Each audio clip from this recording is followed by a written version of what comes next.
Red book. ఈ red book అంటే తెలియని వాళ్ళు లేరేమో ఇప్పుడు. బహుశా ఆంధ్ర రాష్ట్రంలో కావచ్చు, అన్ని స్టేట్స్ లోనూ ఈ రెడ్ బుక్ ప్రస్తావన వస్తూ ఉంది ఈ మధ్యకాలంలో. జగన్మోహన్ రెడ్డి గారి పేరు రెడ్ బుక్ లో ఉందా అనేటటువంటి చర్చ ఈ రోజు నేషనల్ మీడియా నుంచి తెలుగు మీడియా వరకు ఫుల్ గా నడుస్తుంది.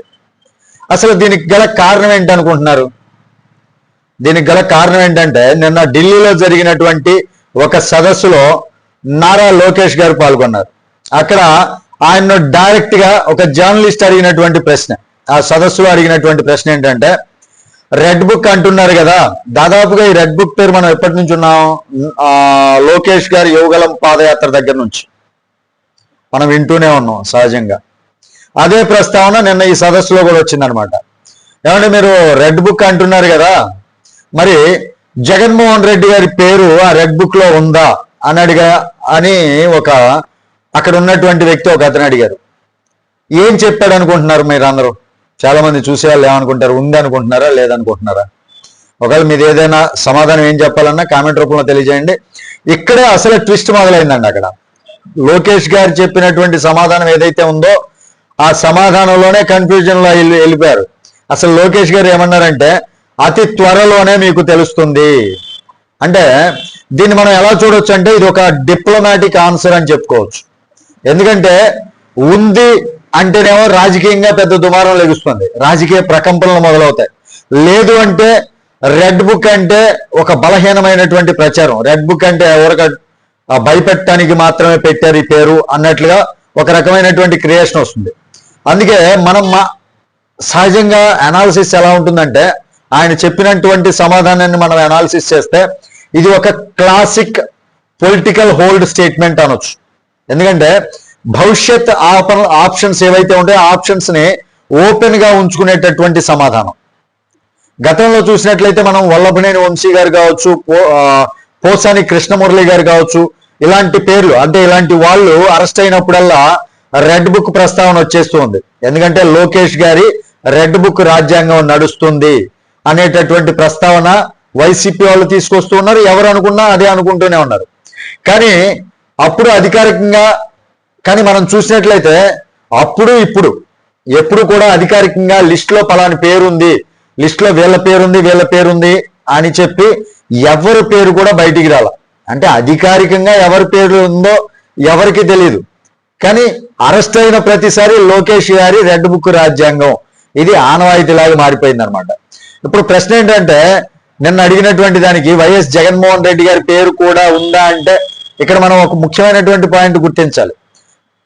చూద్దాం. ఇప్పుడు లిక్కర్ స్కామ్ ఉంది, అదేవిధంగా కల్తీ నెయ్యి లడ్డు స్కామ్ ఉంది. ఇవన్నీ కూడా అన్యాయంగా ఆరోపించినవి కాదు, ఒక దర్యాప్తు ప్రకారం వెళ్తూ ఉన్నాయి. ఇలాంటి పెద్ద పెద్ద ఆరోపణలన్నీ కూడా బయటికి వస్తున్న ప్రతి సందర్భంలో కూడా చివరి లింక్ ఎవరి వైపు చూపిస్తుంది? వాస్తవంగా మనం ఆలోచిస్తే ఆఖరి లబ్ధిదారు ఎవరు? జగన్మోహన్ రెడ్డి గారి దగ్గరికి వెళ్ళి ఆగిపోతుంది. అంటే పేరు అక్కడి వరకు వెళ్ళి ఆగిపోతుంది. దర్యాప్తులో చివరి లబ్ధిదారులు, అంతిమ లబ్ధిదారు పేరు కింద జగన్మోహన్ రెడ్డి గారి పేరు వైపే చూపిస్తుంది. ఇక్కడ అరెస్ట్ చేయడం ఒక పొలిటికల్ రిస్క్. వాస్తవానికి ఇప్పుడు అరెస్ట్ చేశారనుకోండి, ఎలా ఉంటుందంటే పొలిటికల్ గా రిస్క్ అయిపోతుంది. వాళ్ళ మీద సింపతీలు, నేరం చేసినా సరే జనాల దృష్టిలో వెళ్ళిపోతుందంటే, ఇదిగో వీళ్ళు అధికారంలోకి వచ్చారు కాబట్టి జగన్మోహన్ రెడ్డిని అరెస్ట్ చేశారు, ఆయన అరెస్ట్ చేశారనే కక్షతోటి ఇలా వెళ్తుంది. ఇలా వెళ్ళినప్పుడు అది సింపతి గేమ్ వర్కౌట్ అవుతుంది, పొలిటికల్ గా చాలా రిస్క్ అవుతుంది అనమాట. దీనికి మనం ఇప్పుడు చూస్తున్నటువంటి కారణాలే ముఖ్యమైనటువంటి. అంటే ఇప్పుడు మనం ఏదైతే చూస్తున్నామో ఫలితాలు, లిక్కర్ స్కామ్ కావచ్చు, కల్తీ అంటే లడ్డులో కల్తీ నెయ్యి వ్యవహారం కావచ్చు, వీటిలో అంతిమంగా ఎవరి పేరు వరకు వెళ్తుంది? జగన్మోహన్ రెడ్డి గారు. కానీ అరెస్ట్ జరుగుతుందా, విచారణ జరుగుతుందా అంటే జరగట్లా. ఇక్కడ ఎలా అనిపిస్తుందంటే, నాకు ప్రజల దృష్టిలో జగన్మోహన్ రెడ్డిని ఒక దోషిగా ఫిక్స్ చేయటం, అంటే అరెస్ట్ చేయకుండా దోషిగా ఒక ముద్ర అలా పడిపోవాలి. అంటే ఇది దీర్ఘకాలికంగా ఉండేటటువంటి వ్యూహం. అంటే ఎప్పుడు చూసినా జనాల మైండ్ లో ఇంకా దర్యాప్తు జరుగుతుందేమో, ఇంకా విచారణ జరుగుతుంది, ఇంకా జగన్మోహన్ రెడ్డి గారు అంతిమ లబ్ధిదారు కాబట్టి ఆయన ఎప్పుడైనా ఏ క్షణమైనా అరెస్ట్ అవ్వచ్చు ఇనేటటువంటి ఇలాంటి ఆలోచనలు జనాల మైండ్ లోకి వెళ్ళిపోతూ ఉంటాయి. జనాలు ఎప్పుడు ఆలోచన రేకెత్తించడం అనమాట ఇది. అరెస్ట్ చేశారనుకోండి, ఒక్క దెబ్బతో సింపతి పెరిగిపోతుంది, మరలా ఆ పార్టీ మరలా జనాల్లో సింపతి గెయిన్ చేసుకుని ఓట్లు పడ్డాయి అంటే రాష్ట్రం నాశనం అయిపోతుంది. అలా జరగకుండా ఒక పొలిటికల్ రిస్క్ లేకుండా జనాల మైండ్లో దోషిగా ఫిక్స్ చేయటమే ఇక్కడ ఒక దీర్ఘకాలిక వ్యూహంగా నడుస్తుంది అనమాట.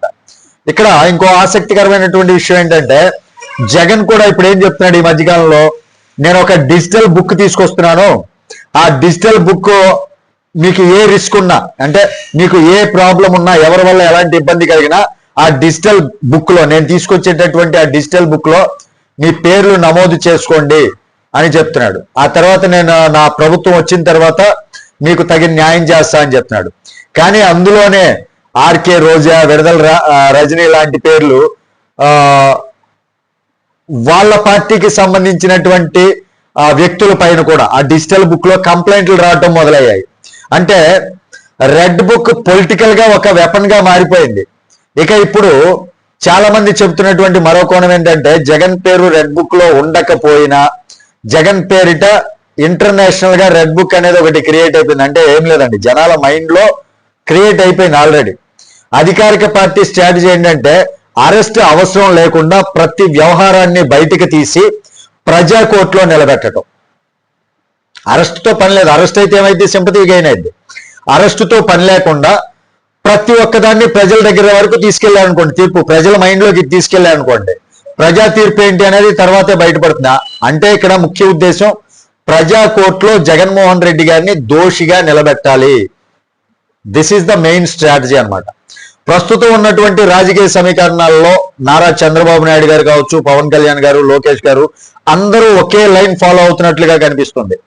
అరెస్ట్ అంటే సింపతి వర్క్, అరెస్ట్ చేయకపోతే నిరంతర దాడి ద్వారా ఇమేజ్ డ్యామేజ్ చేయొచ్చు.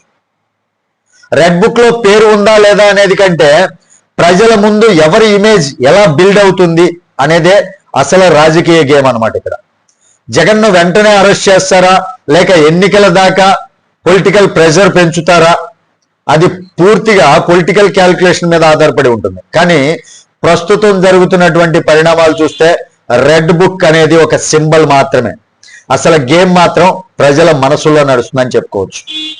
ఇదండి ఈరోజు మన వీడియోలో వచ్చినటువంటి అనాలిసిస్. దీనిపైన మీ విలువైనటువంటి అభిప్రాయాన్ని కామెంట్ రూపంలో తెలియజేయండి. వీడియో మీకు నచ్చితే ఖచ్చితంగా లైక్ చేయండి.